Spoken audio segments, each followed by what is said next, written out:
That. Not sure why my camera stopped recording, but hopefully I won't do that again. So, as I was saying, minimal soldering, if any soldering at all. I don't think there's any in this board, or this kit. They did include the Kapton tape and already taped on the thermistor for me, so awesome. Also includes in this kit a piece of borosilicate glass. So, most of the kits don't include that. If they do, it's most of the time it's not borosilicate, which is a better, tougher glass. So set that aside. 1 kilogram blue PLA polylactic acid filament. One of the problems, minor little cosmetic seam, crack, whatever you want to call it. Well,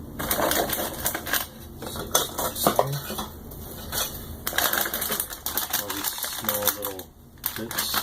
These are the only ones that I don't think were most of these were labeled. The smaller parts could not be labeled, like the smaller rings. Of course, they can't be. But pretty much everything else has been etched with a number except this piece. This has been.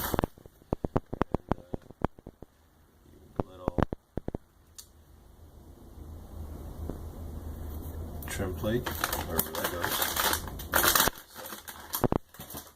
All the pieces, SD card reader, and display.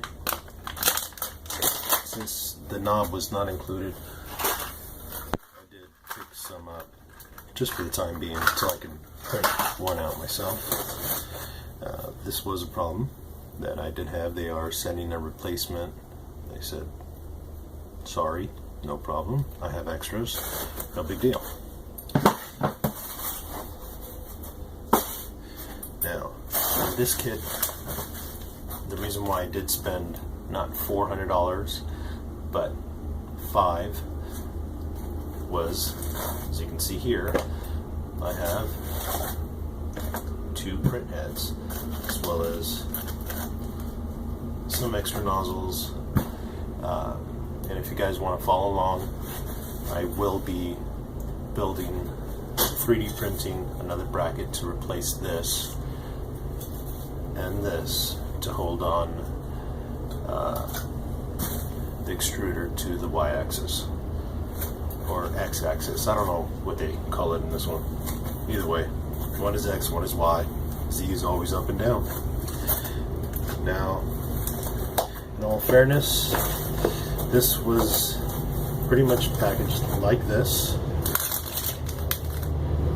Sanguine Lao board, whatever you want to call that.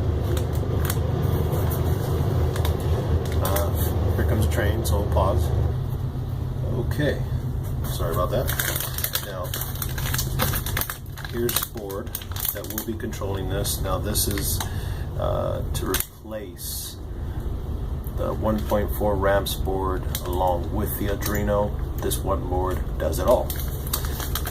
4 stepper drivers. Now one of these will be controlling the Z-axis, or 2 Z-axis stepper motors. I will be swapping this board out for one that can handle a second extruder head. So, more to follow. Now everything was numbered beautifully.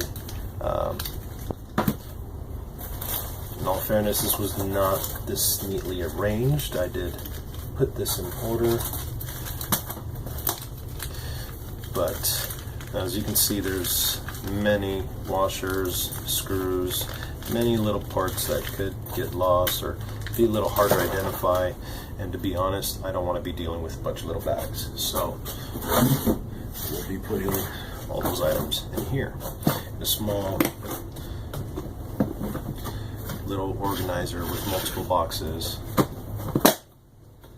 as well as some more bigger boxes. And you'll see in future videos. Now I am going to do a step-by-step tutorial on how to build this printer. So one of the first things, since I am in USA, I will do this since I might forget later. On here it says 110, 220. There is a small little switch. I don't know if I can point it out, but it's right in there. Now I'm just going to take this and move it over to the 110 side. Done.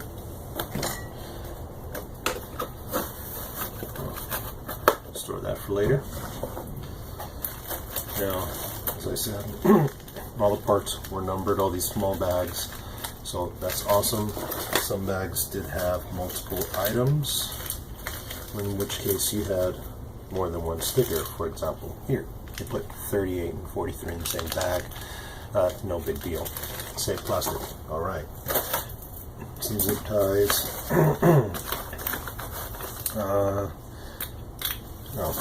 These must go together. This is the plates for the filament roller, and one for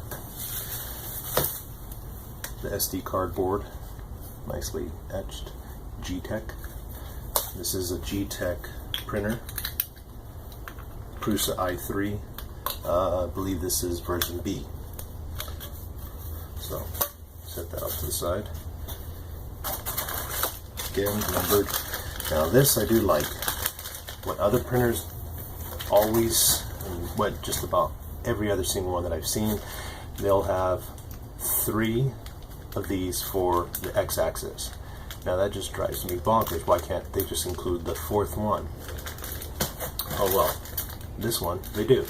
They have 2 for the z-axis, and 2 for the y-axis, and then 4 for the x-axis. So very nice. Gave me a little file. Something to unplug the printer or nozzle.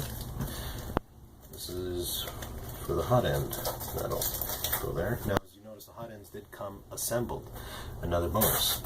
All the wires on these stepper motors are all ready-made. There's no soldering, no wiring that I can see of so far. Just plug and play. Oh, it looks like I am going to have to trim the stickers for the heat sinks. Oh well, big deal. Okay, that might be a little bit big deal for me. Not too happy with the colors, but find some others. Now, this is one bag they did not number as well. It's pretty self-explanatory. If you get this wrong, you shouldn't be building one. Some spacers, probably for the boards. And one thing I did like, instead of having a 3D printed bracket and bearings and 3D printed parts, they did give me little metal brackets to tension the belt with, which is awesome. You'll see that in the build process later. Nicely packaged. Everything is instead in pairs, so here's one pair, one pair, one pair, one pair, easily identifiable. Great. 2 different belts, one for X, one for Y. The end stops, and again, I don't see any soldering. There's 3 end stops in here. Set that up there. Now this is to keep the cable nice and tidy. It's a nice little included feature. Looks like an extension cable for the Z-axis or Y-axis of some sort. And a nice, cheap little screwdriver set. Everything seems to be there. Some bits fell inside. But this will come in handy. So, free tools. It's always a benefit. It's always a plus.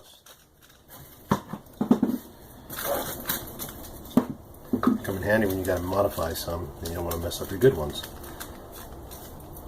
So we'll put this with the drivers. Gives me a USB cable. Filter. And 1, 2, 3 4-stepper motors. Not sure why they wrap the wires like that, but they won't stay like that.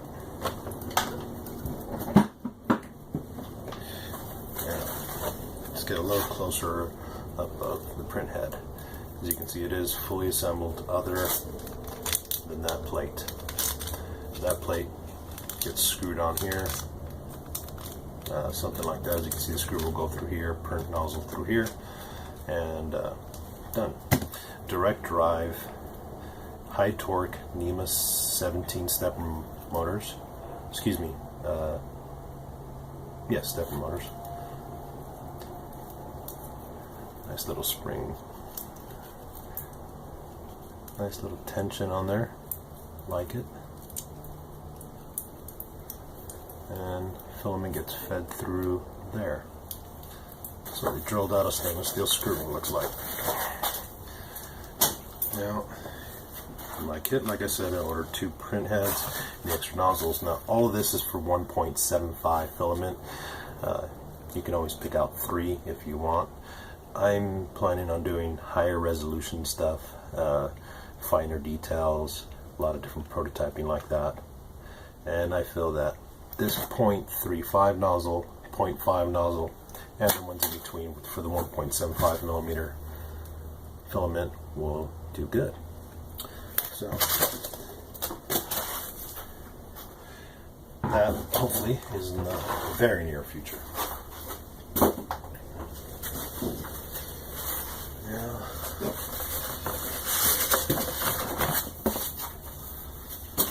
last little package, which was actually the first one.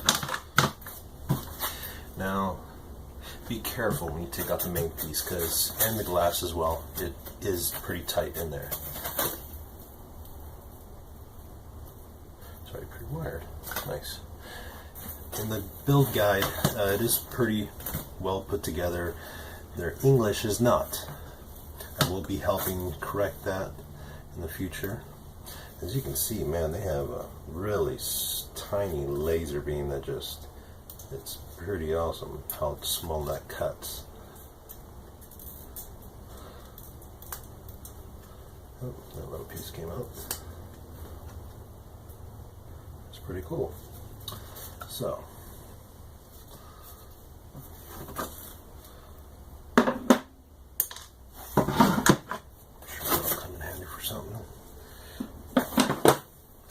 one thing I also did like about this printer is they have acrylic ends for the x-axis.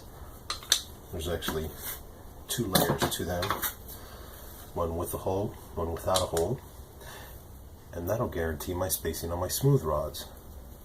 Awesome idea. And it's not a 3D printed part, so this acrylic do a better job of that. Printing table. Print bed.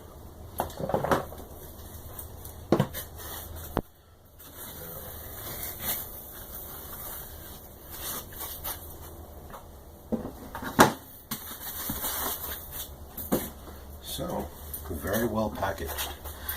I am happy with that.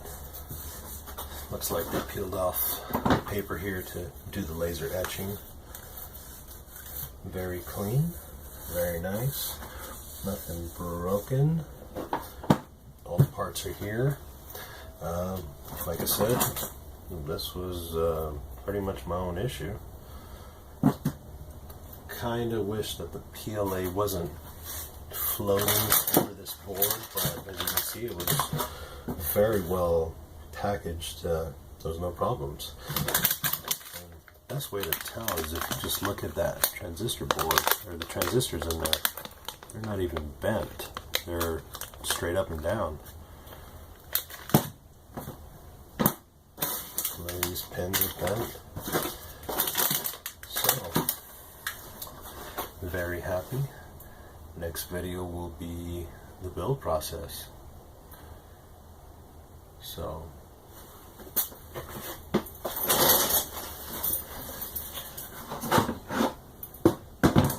y'all, awesome day. Now I'm going to get started by putting all these small little bits in order right here. We'll be doing something like, well, not this part, but for example, something with a lot of parts. I'm going to cut off the sticker and then place it inside the tray where I'm going to have the screws in, so I won't get those mixed up. And if I got so many trays, I'm going to try to skip one tray and put the screws in every other tray, so it's a little harder to get mixed up, but it's one of my little details. So that's it. I'll be back in the next video, which will be the build process, step 1. Now, y'all have a good day.